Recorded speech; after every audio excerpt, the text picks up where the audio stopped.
Here we have verse 18 of the third chapter of the Gospel of John, Jesus continuing his conversation with Nicodemus, in which he points out that God sent his Son into the world because God loved the cosmos, the world, and that God has provided that anyone who believes in him will not perish but have everlasting life. He adds to that God didn't send his Son into the world to krene, to judge. Kreno means to judge, not necessarily in a negative sense. It can be a positive judgment. It's the simple word for judging, as in adjudicating.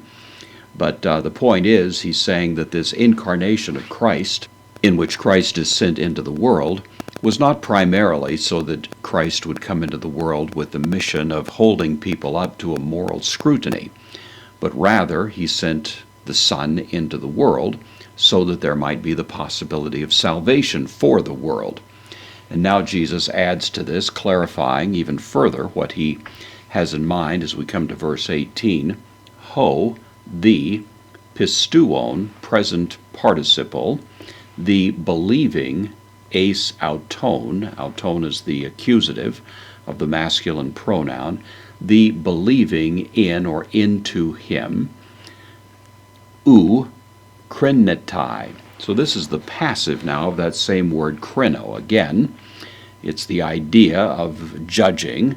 Kreno is the first person singular of that. It's the word from which we get the word crisis, for example, which means a judgment, and the Greek word krisis from this same root has the same idea.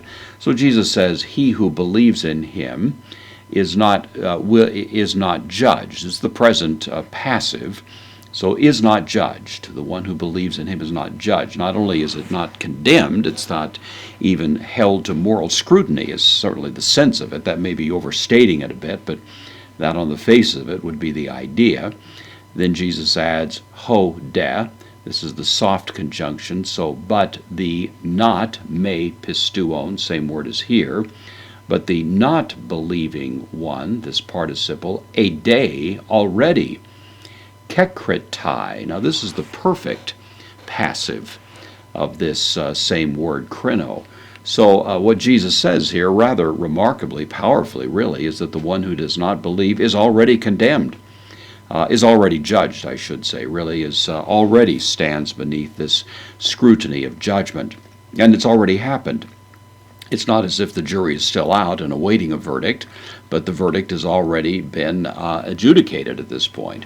The one who does not believe is already judged because, hoti, me, pepistuken, this is the perfect, third person singular, perfect active indicative, indicating because he has not in the past and continues in the present not to believe eis to onema, in the name, to monogenous, of the Son, genitive here of monogene, the idea of being the only begotten, huiu, Son, to theou, of God. So the one who believes is not judged. The one who does not believe is already judged because he hasn't believed in the name of the only begotten Son of God.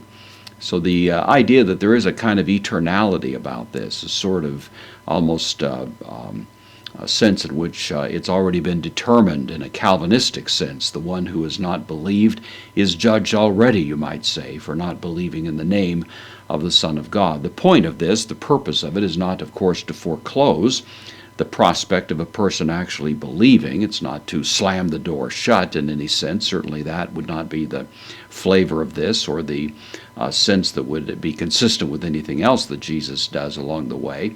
But he is driving home the point that there is a certain immediate peril here, that if a person were to lose his or her life on the spot, that the judgment has already been entered. The verdict is already in, and this person is already exposed to the consequences of their failure to face up to the fact that Christ has come in, as evidently the case, the Son of God, offering salvation to those who place their faith in him.